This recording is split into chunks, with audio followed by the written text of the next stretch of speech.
Everyone, how you all are? I hope you all doing great. So guys, कैसे हो आप सब? I hope you are very well. तो guys, स्वागत करते हैं फिर से आज एक नई क्लास में। और आज का हमारा टॉपिक बहुत ही इंटरेस्टिंग और बहुत ही इम्पोर्टेंट है आप सबके लिए। और मैं आपको बता दूं, हमने कंप्लीट कर लिए हैं 47 क्लासेस और आज है हमारा डे 48। सो आज की इस क्लास में हम बहुत ही इंपॉर्टेंट और इंटरेस्टिंग टॉपिक सीखने जा रहे हैं। So that you have to watch this video till the end. Okay guys, चलिए स्टार्ट करते हैं।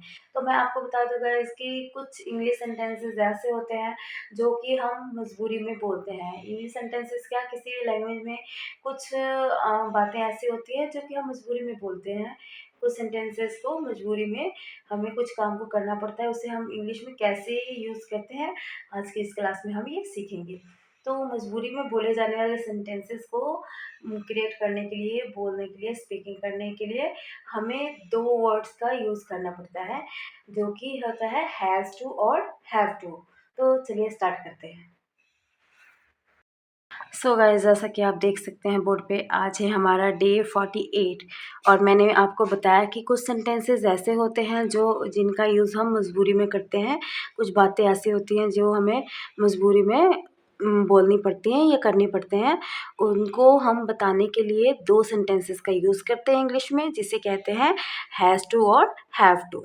ठीक है। ये हैज़ टू और हैव टू को हम दो तरीके से यूज़ करते हैं। जैसे कि अगर हमें किसी से कहना है कि मुझे ये काम करना है, ठीक है, मुझे यहाँ जाना है, मुझे ये खाना है, मुझे ये पहनना है ना? इस तरीके का मतलब कोई भी काम अगर आपको बताना है कि आपको करना है, तो उस केस में हम हैज़ टू और हैव टू का यूज़ करते हैं। इसके अलावा अगर हमें अपनी मजबूरी बतानी है कि हमें मजबूरी में ये काम करना पड़ता है या मतलब कहीं जाना पड़ता है, कुछ ऐसे मतलब ऐसे काम हैं जो आप मजबूरी में करते हैं, उसको बताने के लिए भी आप हैज़ टू और हैव टू का यूज़ करते हैं।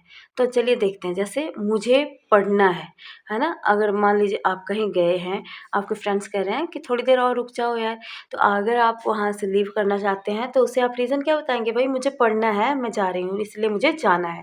मुझे पढ़ना है इसलिए मुझे जाना है। तो क्या कहेंगे? I have to read.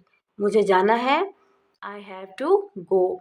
इसके अलावा अगर आप देखिए, पढ़ाई तो आप मजबूरी में नहीं करते हैं, अगर फिर भी अगर आपको ये बताना है कि आप अगर मजबूरी में करते हैं, अगर सेंटेंस को इस तरीके से आप बोलना चाहते हैं कि मुझे पढ़ना पड़ता है, तब भी आप इस तरीके से सेंटेंस को कैसे बोलेंगे? I have to read. अगर आपको कहना है मुझे जाना पड़ता है, तब भी आप कैसे बोलेंगे? I have to go.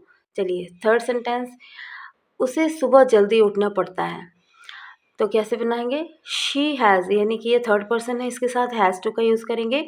She has to get up early in the morning. She has to get up early in the morning. अगर आपको कहना मुझे सुबह जल्दी उठना पड़ता है, तो कैसे बोलोगे? I have to get up early in the morning. Okay. Fourth sentence, उन्हें नाचना पड़ता है, तो कैसे होगा? They have to dance. They have to dance. अगर कहना है उन्हें नाचना है, तब भी आप कैसे कैसे ये सेंटेंस बनाते? They have to dance. Fifth sentence, मुझे खाना बनाना पड़ता है, तो कैसे लिखेंगे? I have to cook food. कैसे बोलोगे आप? I have to cook food. अगर आपको बोलना है कि मुझे खाना बनाना है, तब भी आप कैसे लिखोगे या कैसे बोलोगे? I have to cook food. ठीक है, यानी कि आप दोनों तरीके से हैज़ टू हैव टू का यूज़ कर सकते हैं अगर आपको बताना कि आपको कोई काम करना है या कोई काम करना पड़ता है। सिक्स्थ सेंटेंस, तुम्हें बाज़ार जाना है, you have to go to market. You have to go to market. हमें धारा प्रवाह अंग्रेजी बोलनी है, we have to speak fluent English. We have to speak fluent English. Sorry guys, यहाँ पे मेरा मार्कर अच्छे से चल नहीं पाया, that's why this is not looking you very well, इसलिए आपको अच्छी तरह से दिखाई नहीं दे रहा है। तो चलिए आज के लिए इतने ही सेंटेंसेस काफ़ी हैं। मिलते हैं नेक्स्ट वीडियो में। आई होप आज की वीडियो आपको अच्छी लगी हो। चलिए नेक्स्ट क्लास में मैं आपको बताऊंगी कि ये तो हो गया आपको करना है, करना पड़ता है, यानी प्रेजेंट टेंस में अगर कोई काम आपको करना है या कोई काम आप मजबूरी में कर रहे हो, तो ये प्रेजेंट टेंस में आपको कैसे बोल सकते हैं, ये सेंटेंसेस बताया है। अब नेक्स्ट क्लास में मैं आपको बताऊंगी कि आपको अगर पास्ट में कोई काम करना पड़े तो क्या चीज़ का यूज़ करोगे? हैड टू, ठीक है। जैसे कि अगर आपको पड़ा, ठीक है, पड़ा इसका मतलब क्या हुआ? पड़ा, ठीक है। जैसे मुझे जाना पड़ा, अगर आपको क्या हो? मुझे जाना पड़ा। अगर ऐसा सेंटेंस बोला हो यानी पास्ट में आप बोल रहे हो तो क्या होगा? I had to go, I had to go. इस तरीके के सेंटेंसेस हम सीखेंगे नेक्स्ट क्लास में। तब तक के लिए बाय बाय।